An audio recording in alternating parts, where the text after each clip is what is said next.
오늘 우리에게 주시는 하나님의 말씀은 이사야서 30장 27절에서 29절까지 말씀입니다.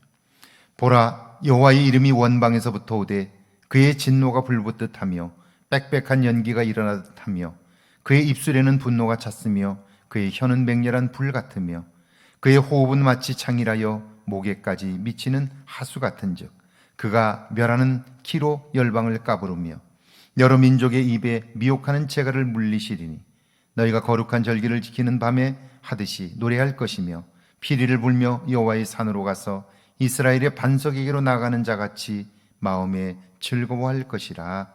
아멘. 하나님의 말씀입니다. 할렐루야. 복된 날입니다. 오늘도 하나님 주시는 은혜가 여러분과 여러분의 가정에 넘치기를 주의 이름으로 축원합니다. 세상의 역사와 발전을 믿음의 눈으로 본다면 좀 더 분명해집니다. 강성하던 제국이 멸망하는 이유는 거의 전부가 외부적인 침략보다는 내부적인 부패와 교만입니다. 믿음의 눈으로 보면 하나님께서 그들의 마음을 부패하게 하셔서 잘못된 결정을 내리게 하심으로 멸망에 이르게 하신 것이죠. 신흥 세력의 출현은 거의 전부가 새로운 시대 정신을 기치로 내세워 백성들을 설득합니다. 백성의 마음을 얻은 그들이 힘을 얻고 세계를 평정하여 제국을 이루게 되지요. 믿음의 눈으로 보면 악한 세력들을 멸하신 하나님은 새롭게 백성을 섬기고자 하는 자들에게 힘을 실어주시는 거죠. 그들이 제국을 세워 세계 질서를 보다 나은 방향으로 나아가게 합니다. 하나님의 눈에는 당신이 창조하신 백성들이 첫 번째입니다.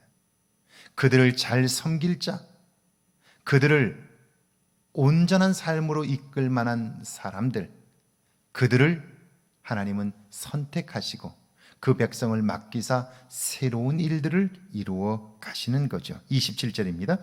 보라, 여호와의 이름이 원방에서부터 오되 그의 진노가 불붙듯 하며 빽빽한 연기가 일어나듯 하며 그의 입술에는 분노가 찼으며 그의 혀는 맹렬한 불 같으며. 하나님께서 이방 나라를 향해 분노하시는 이유는 그들은 자신들의 힘을 믿고 백성들을 고통 속에 몰아넣어요. 주변 나라들을 파멸에 이르게 하기 때문이지요. 하나님은 자기 백성의 고통을 두고 보지 못하는 분이시죠. 그러므로 그분은 그들을 향해 분노의 손을 드셨고 그 기세는 너무나 맹렬해서 두려워 떨 수밖에 없습니다. 28절이죠.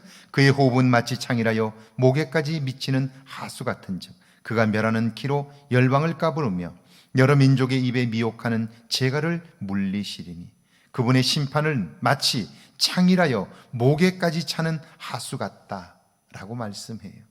제가 1990년쯤이었던 것 같아요.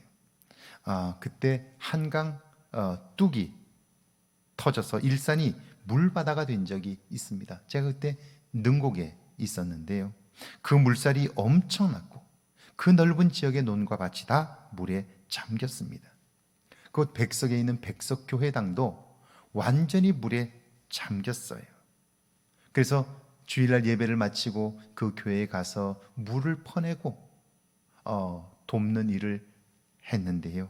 가서 보니까 그 뚝이 터지면서 토사가 함께 밀려와서 예배당에 물이 가득 차고 예배당이 잠겼는데 물을 빼고 보니까요, 진흙이 절반 이상 예배당에 차 있는 거예요. 그 진흙을 그 물이 싣고 온 거죠. 와서 거기에 옮겨 놓은 거죠. 여러분, 그때 그 물살, 뚝이 터지면서 나오는 그 물살, TV를 통해서 여러분 아마 보셨을 텐데요. 엄청나요. 그 물결, 그것은요 막 휩쓸고 지나가는데 집도 무너지고요. 정말 무서울 정도였는데 하나님의 심판이 마치 이와 같다는 거예요. 29절이죠. 너희가 거룩한 절기를 지키는 밤에 하듯이 노래할 것이며 피리를 불며 여호와의 산으로 가서 이스라엘의 반석에로 나가는 자같이 마음에 즐거워할 것이라. 애굽의 바로에 대한 심판이 압제받는 이스라엘 백성들에게는 구원이듯이 악한 자에 대한 심판은 곧 약하고 힘없어서 고통받는 백성들에게는 구원인 것이죠. 주변 나라들에 의해 어려움을 겪던 이스라엘 백성들은요, 하나님의 심판으로 인하여 다시 예전처럼 예루살렘 성소에 오를 수 있어요. 그분을 예배합니다. 분명한 것은 이런 일상은 그들의 노력이나 그들의 재주로 되어진 것이 아닙니다. 전적으로 하나님의 도움인 것이죠. 구원에 하나님을 잊지 않는 일은 그래서 중요해요. 하나님을 잊지 않으면 이런 일상이 날마다 그들에게 주어지지만 그 하나님을 놓치고 나면 우리가 가장 일상적이라고 생각했던 것들마저 우리는 하나도 누릴 수 없게 되는 거예요. 여러분, 이번 코로나로 인하여 여러분은 무엇을 깨달으셨나요? 저는 이번 코로나를 겪으면서 참 많은 생각을 했어요.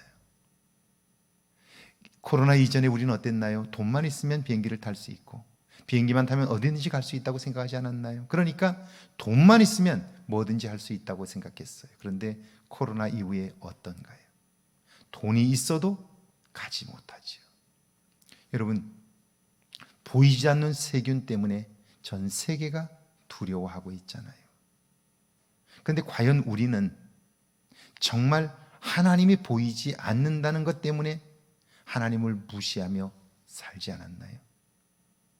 보이지 않는, 볼 수 없는 그 작은 것 때문에 세계가 이렇게 두려워하고 있는데 이 세상을 지으신 하나님이 보이지 않는다는 것 때문에 우리는 하나님을 멸시하며 함부로 대하며 살지는 않았느냐 하는 거예요.